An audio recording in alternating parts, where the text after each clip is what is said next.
It's the president's birthday today. Let's look at the top 10 swamps in gaming.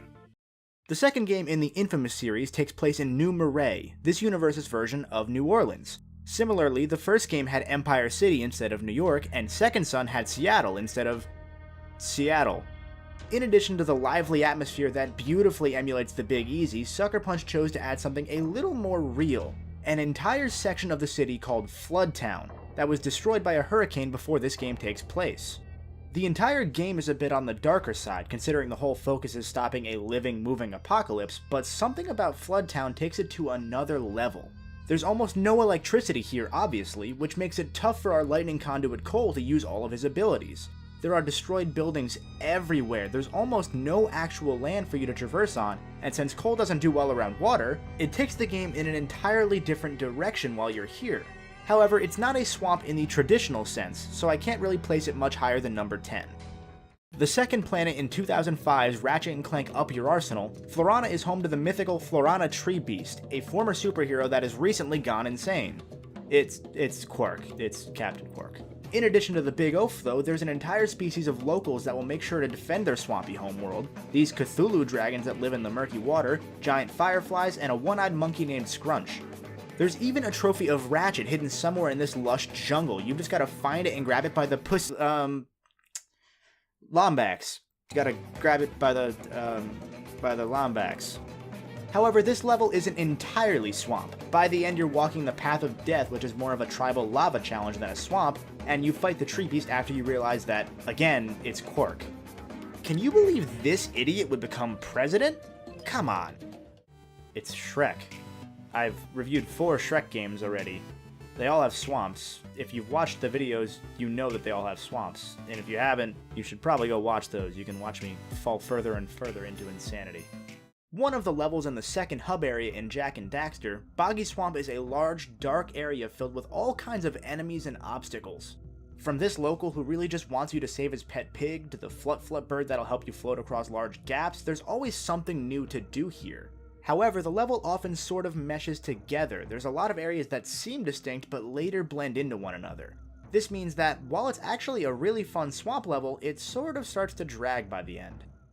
The final area in the main storyline of Level 5's wonderful JRPG Ni no Kuni, the Miasma Marsh, is mentioned several times throughout the 40-hour adventure, and it's treated as the ultimate goal for Oliver, Drippy, and the whole crew. At the end of the bog sits Shadar's castle, but first you must adventure through a dark, poisonous path. Like, really poisonous. There's a reason it has the name it does. Oh, the mist is so thick, it's going into my throat. I'm gonna need my nebulizer. What? My asthma. Yeah, I know it's a marsh and technically not a swamp, but I really didn't feel like plugging in my PS2 to record Dagobah in Star Wars Battlefront 2, so here we are. Moving on. Oh, crap, I only have 9. Number 5 is Dagobah from Star Wars Battlefront 2. Home to countless battles between friends and foes, locally or online, Dagobah is the planet that Yoda's exiled to at the end of Revenge of the Sith. A large, sweeping area with places to hide, points to capture, and a strong mist all around you. It's a wonderful atmosphere to play in, despite the overwhelming, negative plant cafe fit.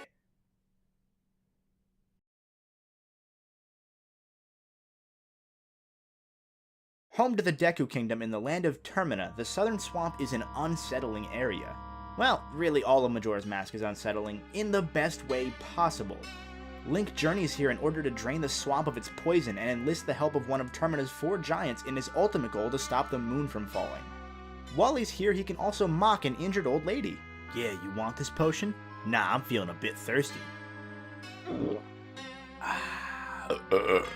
This constant eerie feeling you have while exploring the area's poisonous waters, sneaking around the hostile Deku Palace, and adventuring deeper and deeper into the swamp is almost unparalleled. Arguably the most enjoyable swamp on this list, Banjo-Kazooie's Bubble Gloop Swamp makes near perfect use of its real estate. No corner is left unused here, from the poisonous muck that Kazooie needs special rain boots to run around in, to the inside of a sick turtle. Okay. Everything is made important here. That's not a surprise at all, of course, this is Banjo-Kazooie we're talking about after all. But swamps are usually considered one of the more boring level tropes in terms of design. The overuse of mud or quicksand that'll suck in and kill players, the constant muted shades of green and brown, the lack of lighting to make things dark and spooky, the dull soundtracks. Banjo shows that a swamp level can be fun to play, that it can look good, and that it can sound good while doing so. Vicious Voodoo is often considered the worst world in the original Sly Cooper, and for good reason. This swamp sucks, but in a good way. It's creepy, it makes you want to go back to the bright and vibrant levels from the previous world, or even the rainy overworld of the first hub. The music is full of slow, eerie beats with a hefty amount of ambient noise blasting your senses. You're not really meant to like Vicious Voodoo, and that's part of what makes it good. Many swamp levels just aren't fun to play, but this swamp isn't fun to be in. But the levels are unique and interesting, which makes you want to progress, even if the swamp feels like a swamp. And it does this without invoking too many of the trite obstacles like sticky mud or oh my god, is that a dragon? And the number one swamp in gaming is Washington, D.C. Now I hear you asking, wait, doesn't Fallout 3 already actually have a swamp area? Shut up.